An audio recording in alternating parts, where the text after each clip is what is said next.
Imagine the implications of a weapon with no visible trace, a weapon that could knock out tanks, ships, and planes as fast as the speed of light. The same technology with modifications could disorient and even tranquilize military personnel, rendering them virtually helpless in the battle zone. These are the new weapons of war we will examine in this series. For the past 40 years, the world has been riveted by the threat of nuclear war, and more recently by the prospect of space defenses using lasers and other modern technologies. But while both sides at the Geneva summit will be focusing on these matters, progress is being made in even newer weapons that could render any arms agreement relatively useless. Lightning is the most dramatic form of energy to be found in nature. Scientists have succeeded in creating limited types of artificial lightning, and some think that these could be the forerunners of a new type of directed energy weapon, part of a family of weapons which operate within the radio frequency segment of the electromagnetic spectrum, and are thus referred to as radio frequency weapons. Dr. James Frazier has researched electromagnetic effects for the Air Force for over 10 years, and he, like a small but growing number of weapons experts, feels that radio frequency, or RF weapons, could be the wild card in the ongoing arms race. You could have tremendous amounts of radiative power. And what you did with that power then is a matter of engineering design and what your goal is. Robert Bass, a physicist and PhD in mathematics, is working on U.S. weapons research. He says that the Soviets seem to be ahead in a number of areas, and especially in RF weapons. We are behind the Soviet Union in directed energy weapons based on 60 gigahertz microwave beams. Dr. Bass and others feel the most likely form of Soviet RF weaponry would be high-powered microwaves, similar to a focused, ultra-high-intensity radar beam. It would literally cook humans and knock out computers and electronic surveillance and communications gear. An operational RF weapon, relatively cheap and reusable, could devastate sophisticated and expensive war machinery. The $20 million F-16 fighter, for example, is totally controlled through electronic sensors and computers. With no manual flight controls, the plane would literally fall out of the sky after being hit with a high-intensity pulse of microwave radiation. Scientists say that microwaves and other types of RF pulses operating at specific frequencies or windows can be transmitted with little or no loss of power.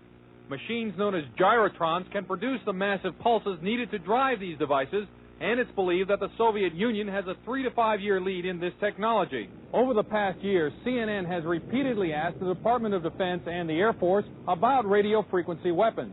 After much resistance, DoD finally said that the subject was too sensitive to discuss. In my next report, unexplained cloud-like phenomena which may be evidence of a Soviet breakthrough in RF technology. Chuck DeCaro, CNN Special Assignments.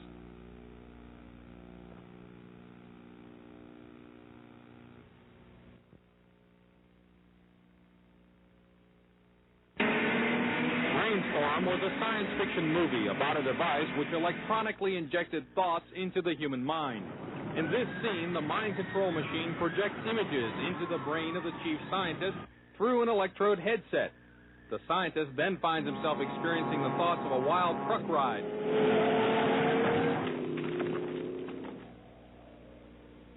But even in this futuristic Hollywood tale, the subject still had to be connected to the machine by an electrode headset. That's remarkable. But not as remarkable as a real-life experiment where I was the subject of a prototype device designed to project images into the mind without electrodes. The prototype machine, developed from Soviet scientific data, could, according to some scientists, have a profound effect as a weapon of war. Electronic mind control research is not new. A scientific milestone in this area came in the 1960s, when Dr. Jose Delgado demonstrated remote control over a charging bull. By connecting a radio antenna to electrodes inserted into the bull's brain, Delgado proved that the animal's aggressive impulses could be thwarted by electronically manipulating the bull's muscle reflexes. Do you realize the fantastic possibilities if from the outside we could modify the inside? Could we give messages to the inside? But the beauty is that now we are not using electrodes. In recent years, Delgado has shown that the behavior of monkeys can be altered using low-power, pulsating magnetic fields. But in these experiments, there were no antenna implants. Any function in the brain, emotions, intellect, personality, well, could be perhaps modified by this non-invasive technology. Delgado's research has so far been limited to animals. But in the Soviet Union, a radio frequency, or RF device, has been used for over 30 years to manipulate the moods of mental patients. It's called a LIDA machine. It radiates pulses of radio frequency energy, as well as light, sound, and heat. The pulse rate is in the extremely low frequency range, between 0 and 100 pulses per second. Dr. Ross 80 is the top researcher at the Veterans Administration Hospital in Loma Linda, California.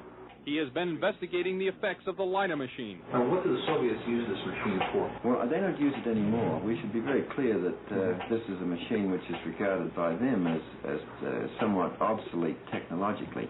This scientist, who did not want his identity revealed, is employed by the U.S. government and has done secret RF weapons research.